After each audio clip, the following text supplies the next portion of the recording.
दोस्तों, आज की बुक फाइनेंशियल एडवाइस की सबसे फेमस स्टोरी पर बेस्ड है। इस बुक के आइडियाज वाकई में इफेक्टिव हैं और आज की प्रेजेंट लाइफ में उतने ही काम के हैं। इसमें एंशिएंट बेबीलोन के बारे में एक स्टोरी है। स्टोरी का मेन थीम है मनी मैनेजमेंट के बारे में सीखना। आज हम एक famous book the richest man in Babylon की बुक समरी को जानेंगे, जिसे लिखा है जॉर्ज एस क्लासन ने। इस बुक में अर्कत नाम के व्यक्ति के बारे में जिक्र किया गया है, जो उस समय बेबीलोन शहर का सबसे अमीर आदमी था। इसमें बताया गया है कि आखिरकार अर्कत ही उस शहर का अमीर आदमी कैसे बना। उस शहर में और भी अमीर आदमी थे, लेकिन अर्कत ही क्यों? तो इस वीडियो में आपको पता चलेगा कि अर्कत किन तरीकों से बेबीलोन शहर का सबसे अमीर आदमी बना। उन्होंने ऐसा क्या तरीका अपनाया था, तो इस वीडियो में आपको उन्हीं तरीकों के बारे में बताया गया है। मैं आपके साथ इस बुक में दिए गए मनी मैनेजमेंट के 7 बेसिक प्रिंसिपल के बारे में बताऊंगा, जिन्हें आप जानकर पैसे कमा सकते हैं और अमीर बन सकते हैं। यह बुक आपको निवेश करने के महत्व के बारे में भी बताती है और साथ ही ये बताती है कि आप अपने पैसों से किस तरह काम करवा सकते हैं। तो चलिए बिना टाइम वेस्ट किए आज की बुक समरी स्टार्ट करते हैं। Principle number 1, the man who wanted gold. ये चैप्टर बंसिर की स्टोरी से शुरू होता है, जो बेबीलोन शहर का रहने वाला था। एक दिन वो दीवार पर बैठा अपनी सिचुएशन के बारे में सोच रहा था। तभी उसका दोस्त कोबी उसके पास आया, जिसे बंसिर से कुछ पैसे उधार चाहिए थे। बंसिर और कोबी की सालों से दोस्ती थी, लेकिन उस टाइम बंसिर के पास कोबी को देने के लिए पैसे नहीं थे, तो उसने कोबी को मना कर दिया। इनफैक्ट वो खुद पैसों की तंगी से गुजर रहा था। कोबी ये सुनकर काफी डिसअपॉइंटेड हुआ और दोनों पैसों की प्रॉब्लम पर डिस्कस करने लगे। दोनों को रियलाइज हुआ कि शायद आगे चलकर उनके बेटे भी जिंदगी भर गरीब ही रहेंगे, क्योंकि वे भी उनके रास्ते पर ही चल रहे थे। जब उनकी डिस्कशन एक इम्पोर्टेंट पॉइंट पे पहुंची, तो दोनों ने फील किया कि उन्हें ज्यादा पैसे कमाने के तरीके ढूंढने होंगे। वे दोनों अपने अपने हालात का रोना रो रहे थे। तभी उन्हें अपने दोस्त अर्कत की याद आई, जो बेबीलोन शहर का सबसे अमीर आदमी था।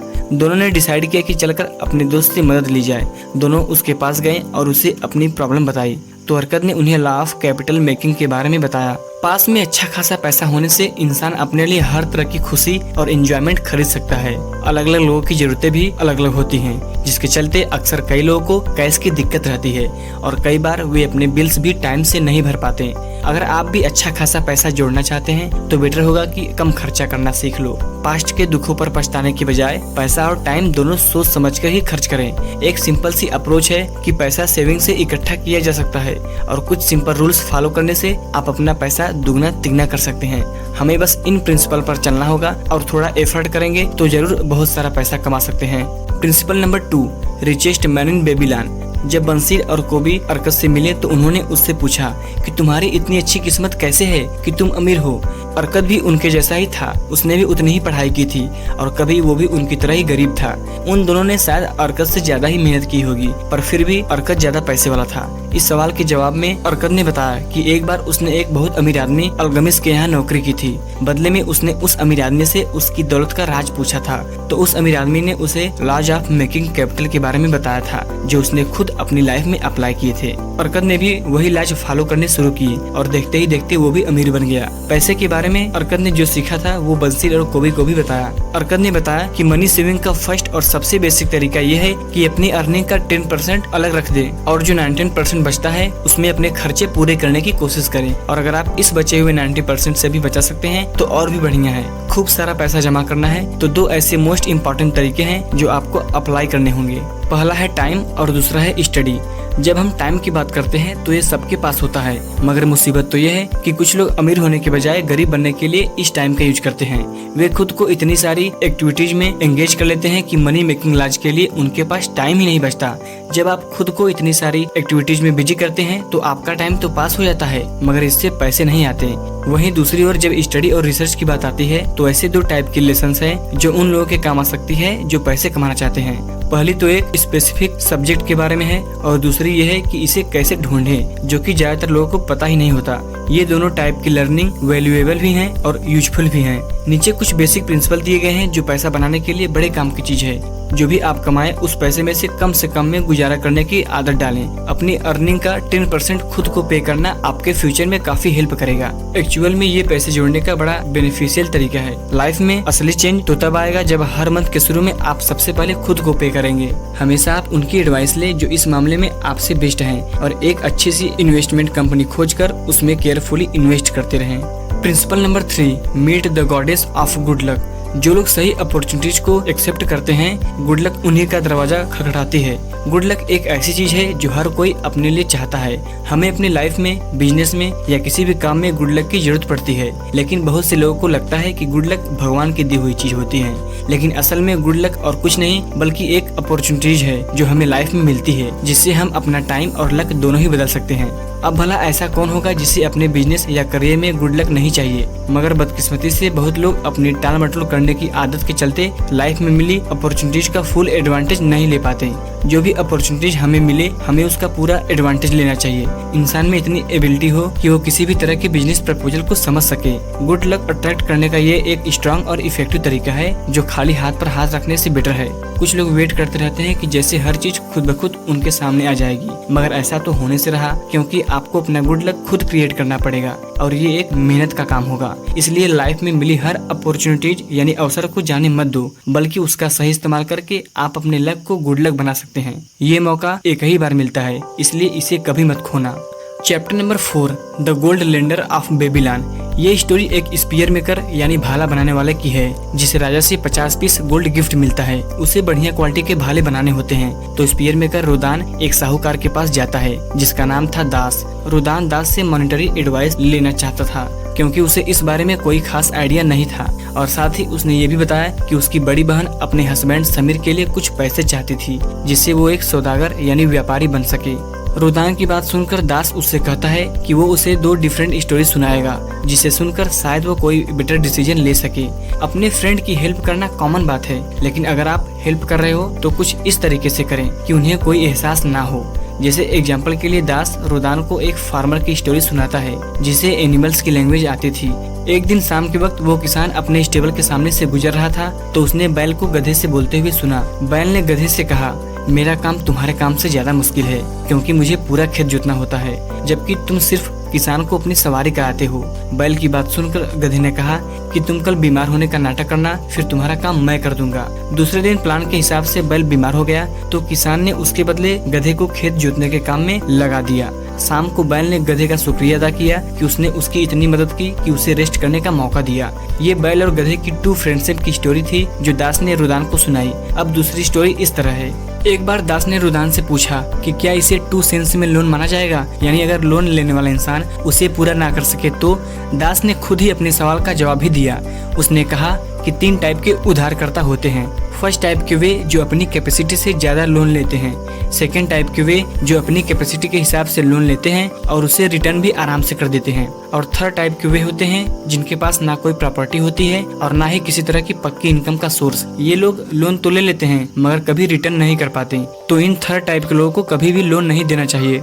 मोरल ऑफ द स्टोरी ये है कि आप ज्यादा इनकम के लिए लोगों को लोन प्रोवाइड करा सकते हैं, मगर किसी को उधार देने से पहले ये श्योर कर लें कि लोन लेने वाला आपके पैसे लौटा पाएगा कि नहीं। अगर आपके पैसे फंस गए तो इसमें आपका बड़ा लॉस हो जाएगा। इसलिए बेटर होगा कि थोड़ा सावधान रहा जाए ताकि बाद में पछताना ना पड़े।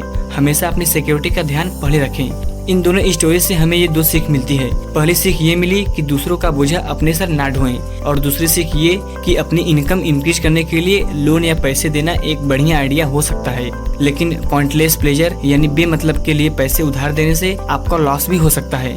इसलिए आप ऐसे व्यक्ति को लोन दें जो रिटर्न चुका सके। Principle number 5, the camel trader of Babylon. ये चैप्टर एक भूखे आदमी के बारे में है जो 2 दिनों से भूखा था, इसलिए उसने 2 अंजीर चुरा कर खा लिए और इससे पहले कि वो पकड़ा जाए वो निकल कर भाग गया। तब उस भूखे आदमी को, जिसका नाम रोहन था, एक तारकत नाम का आदमी टकराया। तारकत अपने फादर के साथ उनके सैंडल मेकिंग बिजनेसमैन में मजबूरन हाथ बटाता था, क्योंकि तारकत के पिता उसे जबरदस्ती अपने बिजनेस में काम कराते थे। अपनी फिजूल खर्च लाइफ स्टाइल की वजह से उसने सारा पैसा खर्च कर दिया था। उसके सर पे उधारी चढ़ गई थी और उसकी बीवी भी उसे छोड़कर चली गई थी। तारकत रोहन को एक ढाबे पर ले गया और उसको खाना पीना खिलाया। उसने रोहन को अपनी लाइफ की स्टोरी बताई कि कैसे वो गुलामी की जिंदगी जी रहा था और वहाँ से किसी तरह बचकर भाग गया। फिर तारकत को एक नया मास्टर मिला जिसने उसे अपनी बीवियों की देखभाल के लिए गार्ड की नौकरी दे दी। किस्मत से उसके मास्टर की सबसे बड़ी वाइफ ने कहा कि उनके पास पहले से ही बहुत गार्ड हैं, इसलिए तारकत को कैमल यानी ऊंट की देखभाल का काम दे दिया गया और इस तरह सब कुछ लुटाकर गरीबी की मार झेलकर एक इंसान को फिर से अच्छी लाइफ जीने का मौका मिला और वो हर तरह से अब आजाद था। अब तारकत अपनी जिंदगी से बहुत खुश था, जहां वो गरीबी की मार झेल रहा था और अपने फादर के साथ जबरदस्ती उस कंपनी में काम कर रहा था। उस काम से तो ये काम बिल्कुल ही अच्छा था, इसलिए वो अब बहुत अच्छा फील कर रहा था। इस स्टोरी से हम ये समझ सकते हैं कि जहां डिटर्मिनेशन होता है वहां कोई न कोई रास्ता मिल ही जाता है। Principle number 6, the clay tablet from Babylon. ये चैप्टर 5 टैबलेट में डिवाइड है और हर टैबलेट में तारकत की स्टोरी और भी डिटेल्स में दी गई है। इसमें बताया गया है कि तारकत ने कैसे अपने सारे कर्जे उतारे और अपनी लाइफ के साथ एक हेल्दी और वेल्दी लाइफ जीने लगा। टैबलेट नंबर 1 में तारकत ने कैपिटल मेकिंग लॉ को फॉलो किया और अपनी सैलरी का 1/10 हर महीने बचाया। जब वो बेबीलोन शहर वापस आया तो उसकी बीवी भी उसके पास लौट आई और दोनों खुशी से रहने लगे। तारकत अपनी अर्निंग के 7/10 से अपने सारे बिल्स भरता, फिर बचे हुए पैसे से वो पूरा मंथ निकालता। वो बाकी के बचे 2/10 से क्रेडिटर्स के कर्जे चुकाता। दूसरे टैबलेट में वो अपने 2/10 पर सेंट मनी को स्प्लिट करता था, फिर क्रेडिटर्स की लिस्ट बनाकर देखता था कि उसने कितने को पैसे देने हैं या कितने लोगों को उसका पैसा चुकाना है। तीसरे टैबलेट में तारकत ने एक्सेप्ट किया कि जब वो बेबीलोन शहर में था तब उसने बड़े बेवकूफी भरे काम किए थे। उसके कुछ क्रेडिटर्स उसकी हरकतों के लिए उसे कोसते रहते और कुछ उसे पैसा लौटाने के लिए धमकाते भी थे और कुछ रिक्वेस्ट करते थे कि वो उनका पैसा चुका दे। मगर इस बार तारकत ने पक्का इरादा किया है कि वो सबकी पाई चुका देगा। चौथे टैबलेट में तारकत ने क्लेम किया कि वो और उसकी वाइफ अब खुशी से एक हेल्दी और वेल्दी लाइफ जी रहे हैं। जो मनी मेकिंग लॉ उसने अपनी लाइफ में अप्लाई किया है उसके कारण उसकी जिंदगी की गाड़ी पटरी पर आ गई थी और वो अब एक गरीब इंसान नहीं रहा बल्कि एक रिस्पेक्टेबल आदमी बन गया था। पांचवें टैबलेट में तारकत ने कहा कि अब 12 महीने हो गए हैं और उसने अपने सारे कर्जे उतार दिए हैं। अपनी अर्निंग का 2/10 अलग करके तारकत ने अपने सारे क्रेडिटर्स को बराबर पैसे देकर सारा कर्जा उतार दिया था। तो देखा आपने किस तरह तारकत ने मनी मेकिंग लॉ को यूज करके अपने गरीबी लाइफ से निकलकर एक अमीर आदमी बनकर दिखाया और उसने अपने सारे कर्जे भी चुका दिए। तो इस तरह आप भी अपने लाइफ में इस मनी मेकिंग लॉ को यूज करके एक बेस्ट जिंदगी जी सकते हैं। Principle number 7, 5 cure for a lean purse. इस चैप्टर में लेखक ने आपके पर्स को हमेशा भरा हुआ रखने के 5 सीक्रेट शेयर किए हैं। पहला, आपको सबसे पहले ये सीखना होगा कि आपका पर्स हमेशा भरा हुआ कैसे रहे। आपको बस एक सिंपल रूल फॉलो करना है, जैसे कि अगर आप अपने पर्स में 10 कॉइन्स डालते हैं तो उसमें से सिर्फ 9 कॉइन्स ही स्पेंड करें, बाकी बचा 1 कॉइन्स सेव कर लें। ये रूल फॉलो करते ही आपका बैग तेजी से भरने लगेगा। दूसरा, आपको अपने खर्चों पर लगाम लगानी होगी। नॉर्मली ये माना जाता है कि जैसी इनकम होती है लोग वैसा ही खर्च करते हैं, लेकिन ये एकदम गलत बात है क्योंकि ये मनी मेकिंग लॉ के खिलाफ है। तो अगर आपकी इनकम बढ़ जाए तो भी आपको अपने खर्चे कम करने होंगे। तीसरा, किसी भी तरह के अनएक्सपेक्टेड लोन से अपनी जमा पूंजी को प्रोटेक्ट करके रखें। गोल्ड या दूसरे इन्वेस्टमेंट को केयरफुली प्रोटेक्ट करना बहुत जरूरी है। रातों रात करोड़पति बनने के सपने ना देखें, वरना हो सकता है कि आप अपना पूरा पैसा खो बैठें। किसी भी इन्वेस्टमेंट कंपनी में इन्वेस्ट करने से पहले 2 बार सोच लें और एक्सपर्ट की एडवाइस जरूर लें। चौथा, अपनी प्रॉपर्टी को अपने लिए प्रॉफिटेबल इन्वेस्टमेंट बनाएं। जैसे अगर आपके पास एक्स्ट्रा मकान या जमीन है तो उसे रेंट पर लगा दें, जिससे हर मंथ आपकी एक्स्ट्रा इनकम हो जाएगी और फिर उस पैसे को आप रिजर्व कर सकते हैं या आगे इन्वेस्ट कर सकते हैं। पांचवा और लास्ट में सबसे इम्पोर्टेंट पॉइंट ये है कि खुद को इम्प्रूव करें, अपनी लर्निंग एबिलिटी को इंक्रीज करें ताकि आप ज्यादा से ज्यादा पैसे कमा सकें। जितना ज्यादा कैपेबल आप होंगे उतनी ही बेटर अपॉर्चुनिटीज आपको मिलती रहेगी और आपकी अर्निंग होती रहेगी। हमेशा पैसों के लिए काम करने से आप कभी अमीर नहीं बनेंगे। इसके लिए आपको पैसों को इन्वेस्ट करके उनसे काम करवाना होगा।